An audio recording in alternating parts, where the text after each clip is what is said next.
Di tengah hiruk-pikuk Jakarta, ada kisah cinta yang bersemi kembali, seolah takdir tak pernah lelah mempertemukan dua hati yang pernah terpisah.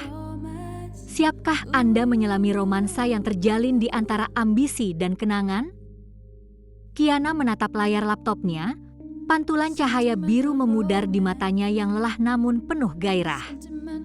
Laporan keuangan Hotel Hutomo, sebuah mahakarya angka dan strategi, baru saja ia selesaikan.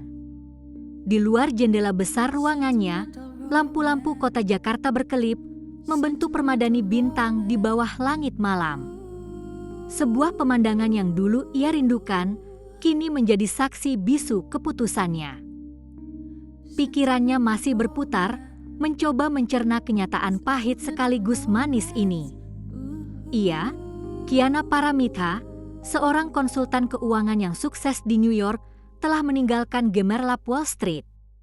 Meninggalkan karir yang ia bangun dengan susah payah demi kembali ke kota ini. Demi seseorang. Thomas Hutomo. Nama itu berbisik di benaknya, memicu gelombang emosi yang tak terduga.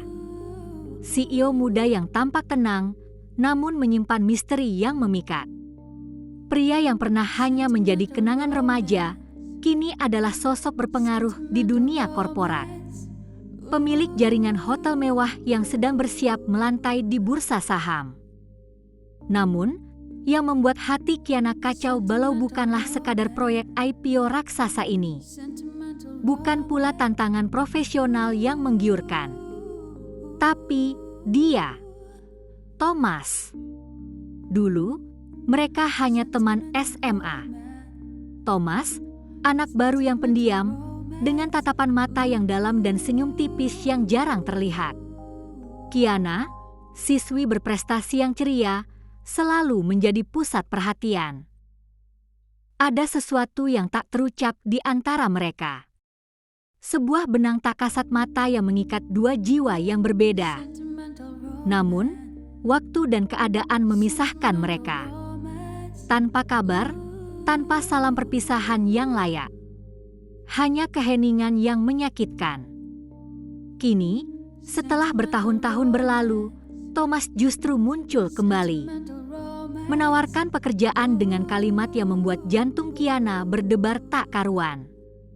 Aku butuh kamu di sini, Kiana, untuk bantu krisis Hotel Hutomo. Dan temani aku. Suara Thomas yang dulu hanya ia dengar dalam mimpi, kini nyata. Kiana awalnya ragu. Gaji besar, jabatan tinggi di luar negeri, semua sudah ia capai. Ia adalah wanita mandiri yang tak butuh siapapun. Tapi hati tak bisa dibohongi. Ada kerinduan yang tersembunyi, sebuah panggilan yang tak bisa ia abaikan. Ia kembali. Sejak hari pertama bekerja, semuanya terasa seperti permainan. Thomas seolah menjadikannya partner bisnis yang tak tergantikan. Namun, di saat yang sama, ia juga memposisikannya sebagai pasangan pura-pura di hadapan investor. Agar terlihat stabil, katanya, dengan senyum tipis yang selalu berhasil membuat Kiana salah tingkah. Tapi, kenapa Thomas sering menatap Kiana terlalu lama? Tatapan itu, yang dulu hanya ia lihat sekilas, kini terasa begitu intens. Kenapa setiap detik bersama Thomas terasa begitu nyata, begitu hidup? Di balik presentasi dan laporan audit yang menumpuk, terselip tawa kecil yang renyah. Perhatian-perhatian kecil yang tak bisa disembunyikan. Ketika Kiana jatuh sakit karena kelelahan, Thomas datang membawa bubur hangat dan obat.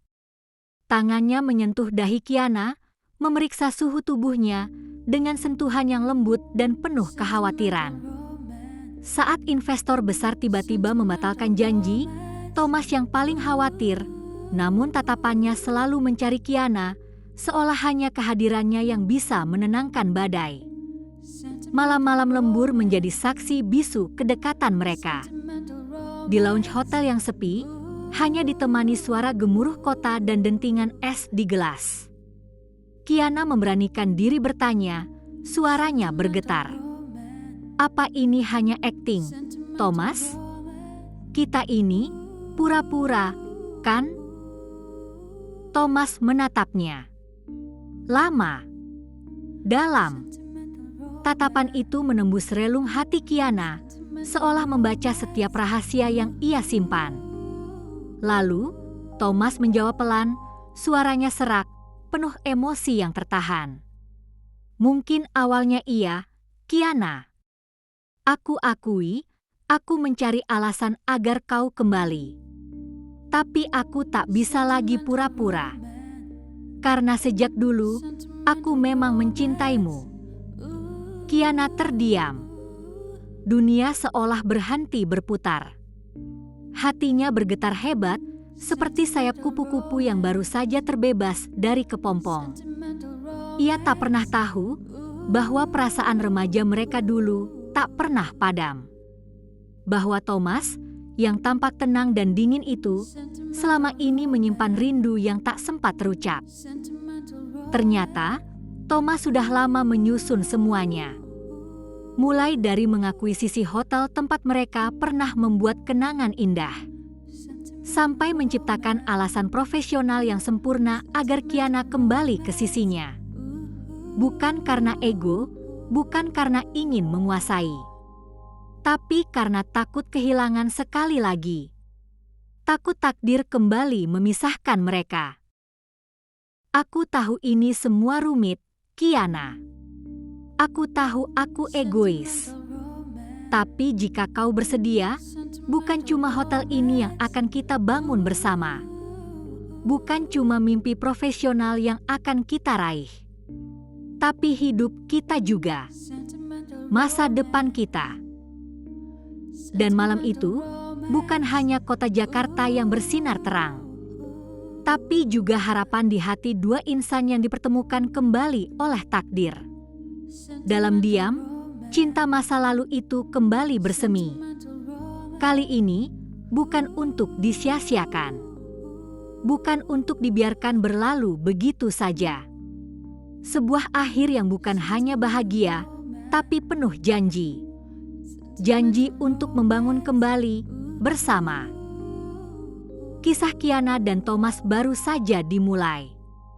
Akankah cinta mereka mampu bertahan di tengah badai korporat dan intrik masa lalu? Bagaimana mereka akan membangun masa depan yang telah lama tertunda? Jangan lewatkan episode selanjutnya dari Detak Jantung di Balik Gemerlap Jakarta untuk mengetahui kelanjutan kisah romansa yang penuh liku ini. Dengarkan terus serial radio kami, bagikan kisah ini kepada teman-teman Anda, dan berikan komentar di media sosial dengan tagar Detak Jantung Jakarta. Dukungan Anda adalah semangat kami.